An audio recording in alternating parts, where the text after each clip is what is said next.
The Odyssey of Homer.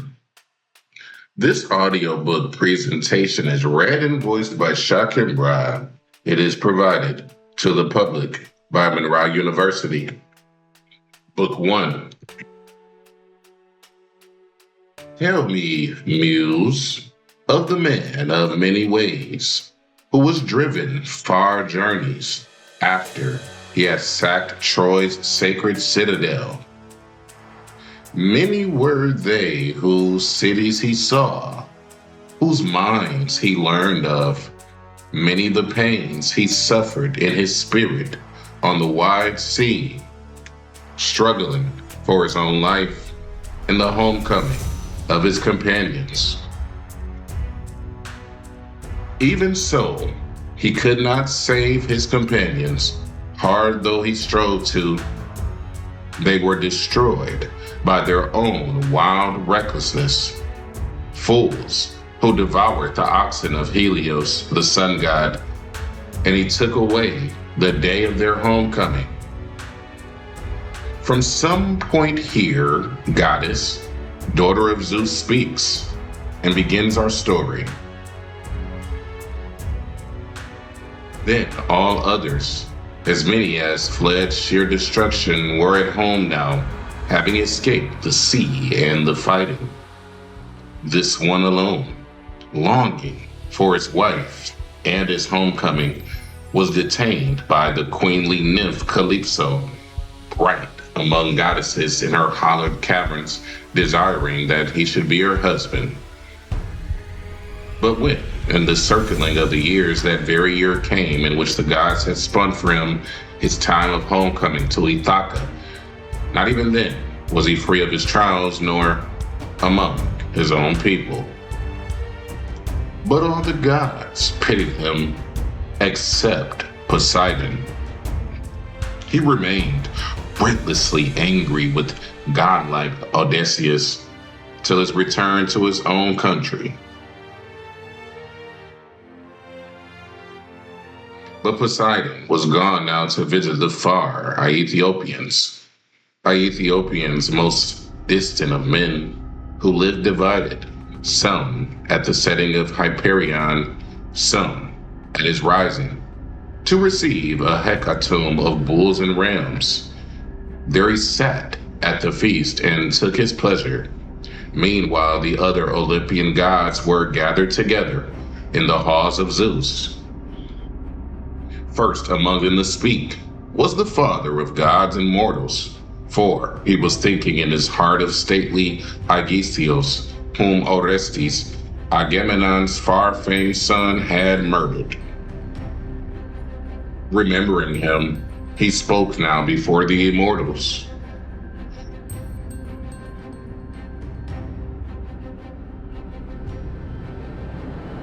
Dream how the mortals put the blame upon us gods, for they say evils come from us. But it is they, rather, who by their own recklessness win sorrow beyond what is given, as now lately beyond what was given. Aegisthus married the wife of Atreus' son and murdered him on his homecoming, though he knew it was sheer destruction, for we ourselves had told him, sending Hermes, the mighty watcher, Hierophantes, not to kill the man, nor court his lady for marriage. For vengeance would come on him from Orestes, son of Atrides, whenever he came of age and longed for his own country. So Hermes told him, but for all his kind intention, he could not persuade the mind of Aegisthus. And now he has paid for everything.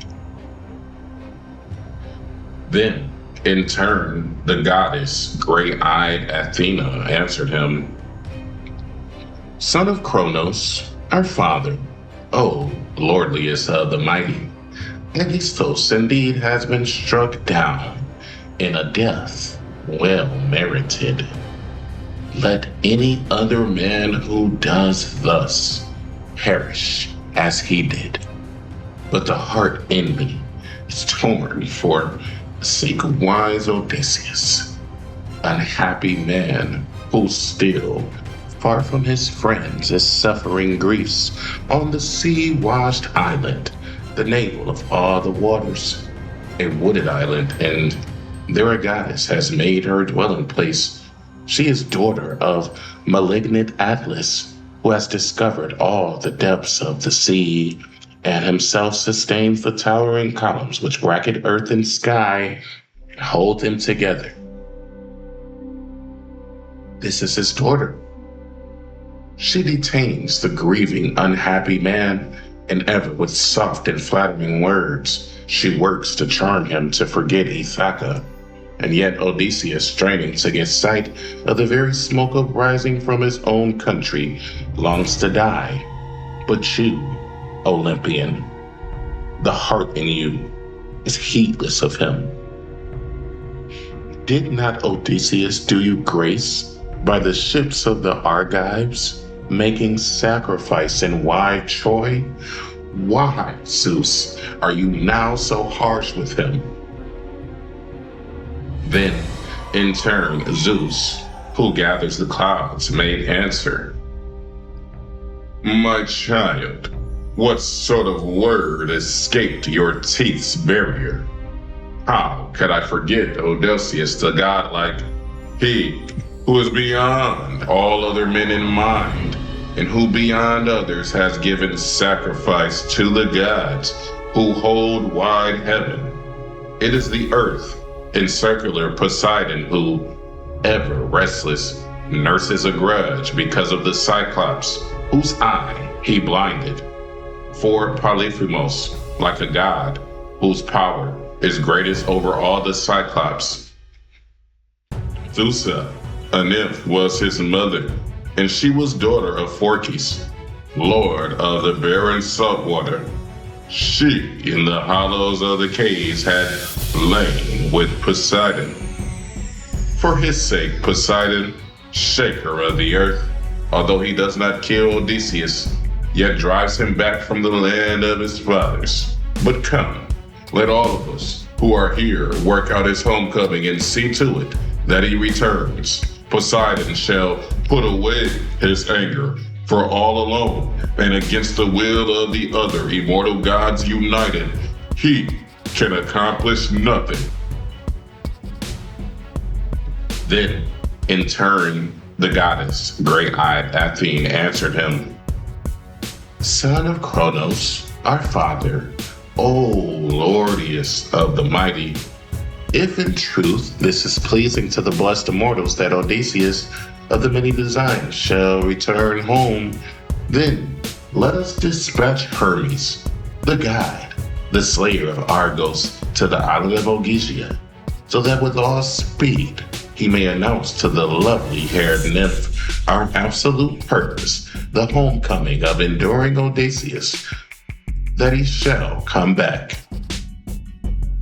But I shall make my way to Ithaca, so that I may stir up his son a little and put some confidence in him to summon into assembly the flowing-haired Achaeans and make a statement to all the suitors who now forever slaughter his crowding sheep and lumbering horn-curved cattle, and I will convey him into Sparta and to sandy Pylos to ask after his dear father's homecoming if he can hear something 95 and so that among people he may win a good reputation. Speaking so, she bound upon her feet the fair sandals, golden and immortal, that carry her over the water, as over the dry, boundless earth abreast of the wind's blast.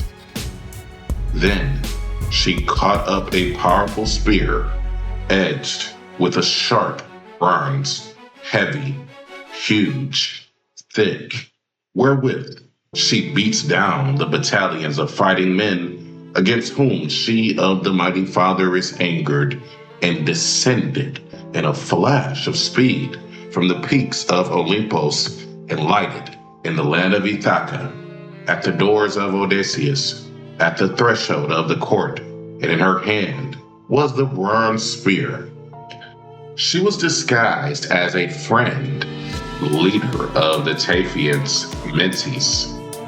There, she found the haughty suitors. They, at the moment, in the front of the doors, were amusing their spirits with draughts games, sitting about on skins of cattle, whom they had slaughtered themselves, and about them of their heralds and hard-working henchmen. Some at the mixing bowls were combining wine and water, while others, again with porous sponges, were wiping the tables and setting them out, and others cutting meat in quantities.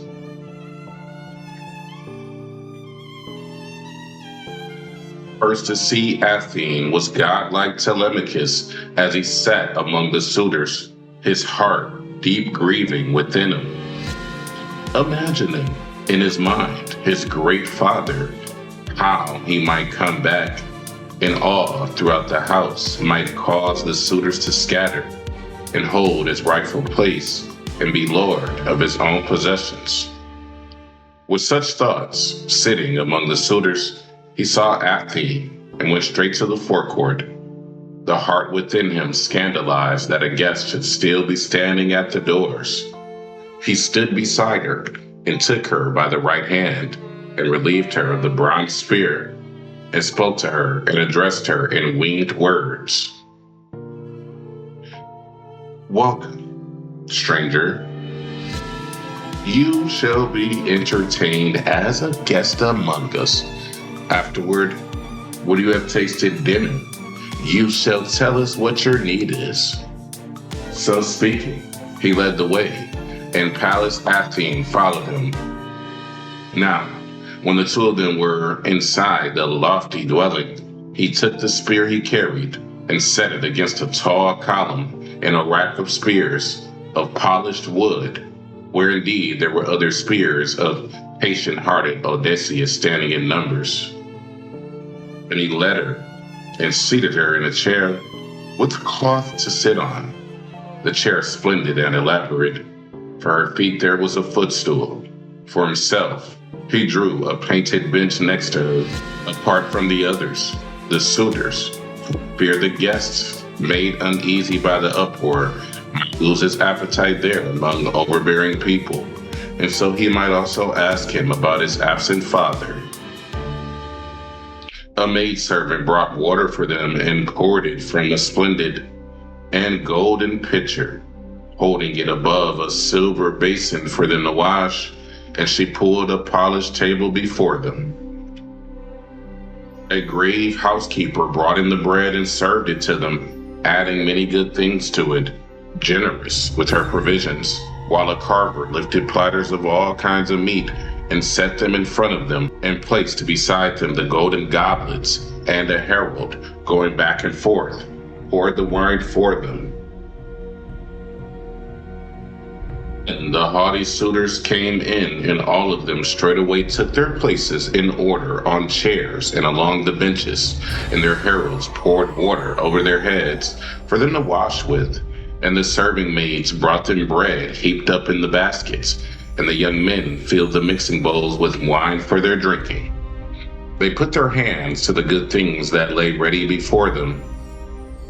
But when they had put away their desire for eating and drinking, the suitors found their attention turned to other matters, the song and the dance.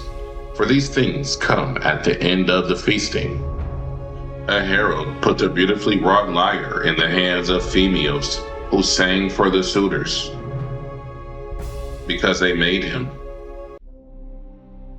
He played his lyre and struck up a fine song.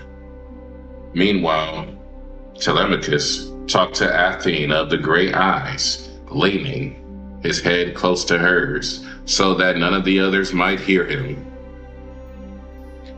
Dear stranger, would you be scandalized at what I say to you? This is all they think of, the lyre and the singing. Easy for them, since without penalty they eat up the substance of a man whose white bones lie out in the rain and fester somewhere on the mainland, or roll in the wash of the breakers. If they were ever to see him coming back to Ethic, all the prayer of them all would be to be lighter on their feet instead of to be richer men for golden clothing. As it is, he has died by an evil fate, and there is no comfort left for us, not even though someone among mortals tells us he will come back. His day of homecoming has perished. But come now, tell me this, and give me an accurate answer. What man are you, and whence? Where is your city, your parents? What kind of ship did you come here on? And how did the sailors bring you to Ethic? What men do they claim that they are? For I do not think you could have traveled on foot to this country. And tell me this too. Tell me truly, so that I may know it.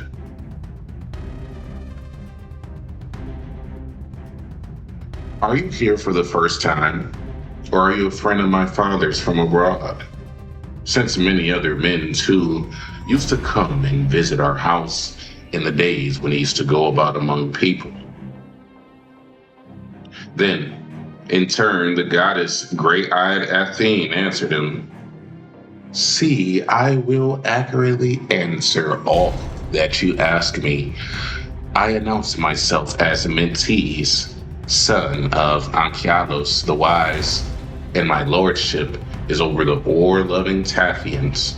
Now, I have come in, as you see, with my ship and companions sailing over the wine-blue water to men of alien language, to Temis, after bronze, and my cargo is gleaming iron. My ship stands nearby at the country, away from the city, at the harbor, Ethron, underneath wooden neon. Your father and I claim to be guest friends by heredity from far back, as you would know if you went to the aged hero Laertes, who they say no longer comes to the city 190 now, but away by himself on his own land, leads a hard life with an old woman to look after him, who serves him his victuals and drink at the times when the weariness has befallen his body from making his toilsome way on the high ground of his vineyard. Now, I've come. They told me he was here in this country, your father, I mean. But no, the gods are impeding his passage. For no death on the land has befallen the great Odysseus, but somewhere alive on the wide sea, he is held captive on a sea-washed island, and savage men have him in their keeping, rough men who somehow keep him back, though he is unwilling. Now, I will make you a prophecy in the way the immortals put it into my mind, and as I think it will come out, though I am no prophet, nor do I know the ways of birds clearly. He will not long be absent from the beloved land of his fathers. Even if the bonds that hold him are iron, he will be thinking of a way to come back, since he is a man of many resources. But come now, tell me this, give me an accurate answer. Are you, big as you are, the very child of Odysseus? Indeed, you are strangely like about the head, the fine eyes, as I remember. We used to meet so often together before he went away to Troy, where others beside him and the greatest of the Archives went in their hollow vessels. Since that time, I have not seen Odysseus, nor has he seen me. The thoughtful Telemachus said to her in answer, See, I will accurately answer all that you ask me. My mother says I am indeed his. I, for my part, do not know. Nobody really knows his own father.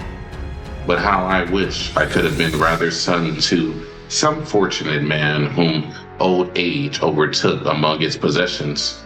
But of mortal men, That man has proved the most ill-fated whose son they say I am, since you question me on this matter." Then, in turn, the goddess gray-eyed Athene answered him, "The gods have not made yours a birth that will go nameless hereafter, since Penelope bore such a son as you are. But come now, tell me this, and give me an accurate answer. What feast is this? What gathering? How does it concern you? A festival or a wedding? Surely no communal dinner. How insolently they seem to swagger about in their feasting all through the house. A serious man who came in among them could be scandalized seeing such disgraceful behavior." Then the thoughtful Telemachus said to her in answer, "My guest, since indeed you are asking me all these questions, there was a time this house was one that might be prosperous and above reproach when a certain man was here in his country. But now the gods, with evil intention, have willed it otherwise, and they have caused him to disappear in a way no other man has done. He should not have sorrowed so over his dying. If he had gone down among his companions in the land of the Trojans or in the arms of his friends, after he had wound up the fighting, so all the Achaeans would have heaped a grave mound over him, and he would have won great fame for himself and his son hereafter. But now, ingloriously, the storm winds have caught and carried him away, out of sight, out of knowledge, and he left pain and lamentation to me. Nor is it for him alone that I grieve in my pain now. No longer, for the gods have inflicted other cares on me. For all the greatest men who have the power in the islands, and Lucian and Sam, and in wooded Zakynthos, and all who in rocky Ithaca are holders of lordships, all these are after my mother for marriage, and wear my house out. And she does not refuse the hateful marriage, nor is she able to make an end of the matter. And these, eating up my substance, wasted away, and soon they will make me break myself to pieces." Pallas Athene answered him in great indignation, "Oh, for shame! How great your need is now, the absent Odysseus, who would lay his hands on these shameless suitors. I wish he could come now to stand in the outer doorway of his house, wearing a helmet and carrying shield and 2 spears, the way he was the first time I ever saw him, in our own house, drinking his wine, taking his pleasure, coming in from Ephri and from Ilos, son of Memeros. Odysseus, you see, had gone there alone, also in a swift ship, in search of a poison to kill men, so he might have it to smear on his bronze-headed arrows, but Ilos would not give him any, since he feared the gods who endure forever. But my father did give it to him, so terribly did he love him. I wish that such an Odysseus would come now among the suitors. They all would find death was quick, and marriage a painful matter. Yet all these are things that are lying upon the god's knees, whether he will come home to his vengeance here in his household, or whether he will not. Rather, I urge you to consider some means by which you can force the suitors out of your household. Come now, pay close attention to me and do as I tell you. Tomorrow, summon the Achaean warriors into assembly and publish your word to all. Let the gods be your witnesses. Tell the suitors to scatter and go back to their own holdings and ask for your mother. If the spirit urges her to be married, let her go back to the palace of her powerful father, and they shall appoint the marriage and arrange for the wedding presents in a great amount, as ought to go with a beloved daughter. But for yourself, I will counsel you shrewdly and hope you will listen.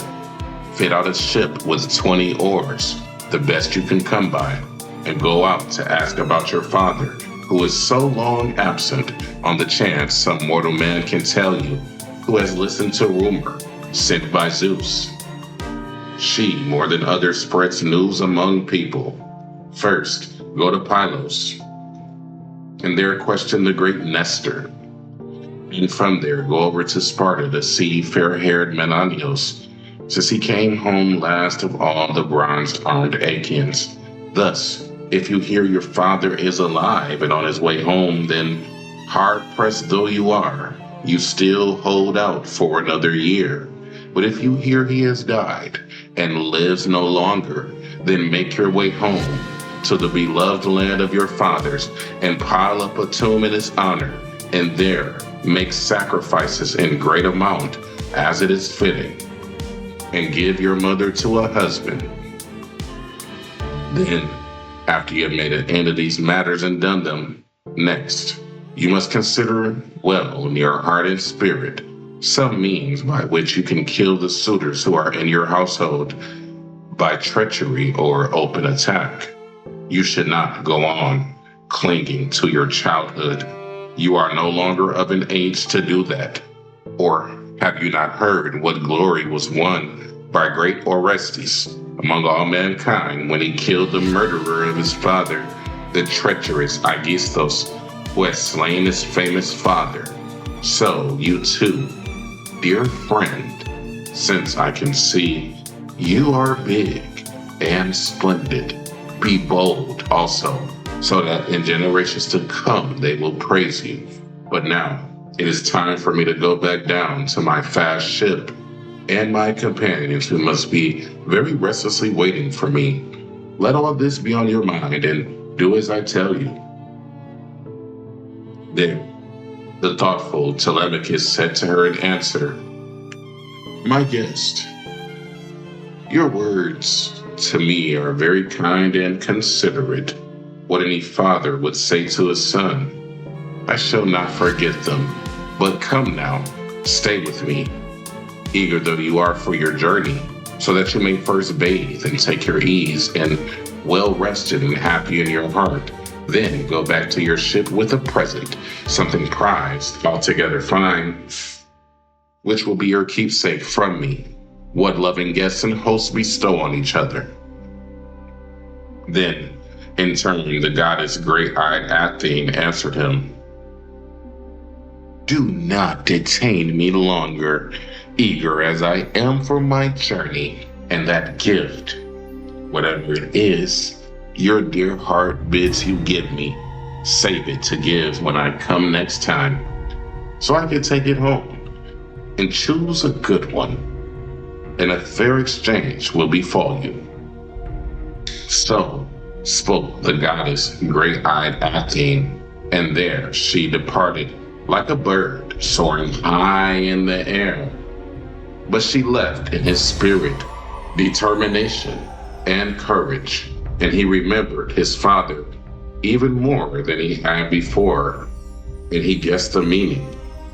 And his heart was full of wonder, for he thought it was a divinity. And once he went over, a godlike man, to sit with the suitors. The famous singer was singing to them, and they in silence sat listening. He sang of the Achaeans' bitter homecoming from Troy, which Pallas Athene had inflicted upon them. The daughter of Icaros, circumspect Penelope, heard and heeded the magical song from her upper chamber, and descended the high staircase that was built in her palace, not all alone, since 2 handmaidens went to attend her. When she, shining among women, came near the suitors, she stood by the pillar that supported the roof with its joinery, holding her shining veil in front of her face to shield it, and a devoured attendant was stationed on either side of her. All in tears, she then spoke to the divine singer. Meteos, since you know many other actions of mortals and gods which can charm men's hearts and which the singer celebrates, sit beside them and sing one of these, and let them sit in silence, go on drinking their wine, but leave off singing this sad song which always afflicts the deep heart deep inside me, since the unforgettable sorrow comes to me beyond others so dear ahead. I do long for whenever I am reminded of my husband, whose fame goes wide through Hellas and midmost Argos. Then the thoughtful Telemachus said to her in answer, Why, my mother, do you begrudge this excellent singer? His pleasing himself as the thought drives him. It is not the singers who are to blame. It must be Zeus to blame, who gives out to men who eat bread, to each and all, the way he wills it. There is nothing wrong in his singing the sad return of the Danaans. People surely always give more applause to that song, which is the latest to circulate among the listeners. So let your heart and let your spirit be hardened to listen. Odysseus is not the only one who lost his homecoming day at Troy. There were many others who perished besides him. Go, therefore, back in the house and take up your own work, the loom and the distaff, and see to it that your handmaidens ply their work also, but the men must see. Discussion. All men, but I most of all, for mine is the power in this household. Penelope went back inside the house in amazement, for she laid the serious words of her son deep away in her spirit, and she went back to the upper story with her attendant women and wept for Odysseus, her beloved husband, until gray-eyed Athene cast sweet slumber over her eyelids. But the suitors all through the shadowy halls were raising a tumult, and all prayed for the privilege of lying beside her, until the thoughtful Telemachus began speaking among them. You suitors of my mother, overbearing in your rapacity. Now, let us dine and take our pleasure, and let there be no shouting, since it is a splendid thing to listen to a singer who is such a singer as this man is, with a voice such as gods have. Then tomorrow let us all go to the place of assembly and hold a session where I will give you my forthright statement that you go out of my place and do your feasting elsewhere, eating up your own possessions, taking turns, household by household. But if you decide it is more profitable and better to go on eating up one man's livelihood without payment than spoil my house, I will cry out to the gods everlasting in hope that Zeus might somehow grant a reversal of fortunes. Then you may perish in this house with no payment given. So he spoke, and all of them bit their lips in amazement at Telemachus and the daring way he had spoken to them. It was Antinous, the son of Eupathes, who answered, Telemachus, surely it must be the very gods who prompt you to take the imperious line and speak so daringly to us. I hope the son of Kronos never makes you our king in sea-girt Ithaca, though to be sure that is your right by inheritance. Then the thoughtful Telemachus said to him in answer, Antinous, in case you wonder at what I am saying, I will be willing to take that right if Zeus should give it. Do you think that is the worst thing that could happen to anyone? It is not bad to be a king. Speedily the king's house grows prosperous, and he himself has rank beyond others. But in fact, there are many other Achaean princes, young and old, in sea-girt Ithaca, any of whom might hold this position. And now that the great Odysseus has perished, but I will be absolute lord over my own household and my servants, whom the great Odysseus won by force for me. Then in turn, Eurymachus, son of Polybos, answered, Telemachus, these matters in which of the Achans will be king in Sirgarth Ithaca are questions that lie on the gods' knees. But I hope you keep your possessions and stay, Lord, in your own household. May the man never come who against your will and by force shall drive you away from your holdings, while Ithaca is a place still lived in. But best of men, I wish to ask you about this stranger, where he came from, what country he announces as being his own, where lies his parent stock in the fields of his fathers. Has he brought some message from your father who is on his way here, or did he arrive pursuing some matter of his own business? How suddenly he started away and vanished. Did not wait to be made known. He was no mean man by the look of him. Then the thoughtful Telemachus said to him in answer, Eurymachus, there is no more hope of my father's homecoming. I believe no messages anymore, even should there be one, nor pay attention to any prophecy.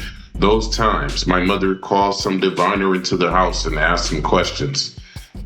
This stranger is a friend of my father's. He comes from Taphos and announces himself as Mentis, the son of Achialos the Wise, and he is lord of the lovers of the oar, the Taphians.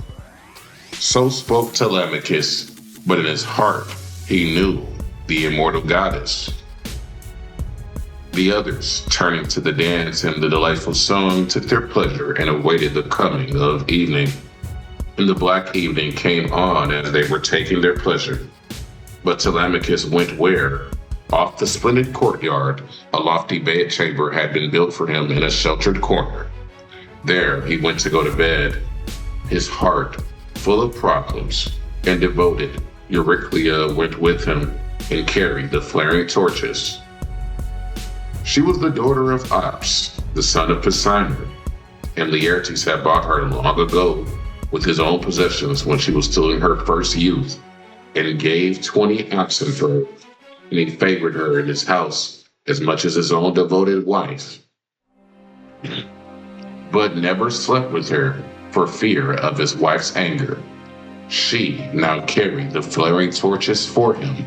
She loved him more than the other maidservants and had nursed him when he was little. He opened the doors of the closed, compacted bedchamber and sat down on the bed and took off his soft tunic and put it into the hands of the sagacious old woman, and she in turn folded the tunic and took care of it for him and hung it up on a peg beside the corded bedstead. Then she went out of the room and pulled the door to behind her with a silver hook, and with a strap drew home the door bolt. There all night long, wrapped in a soft sheepskin, he pondered in his heart the journey that Pallas Athene counseled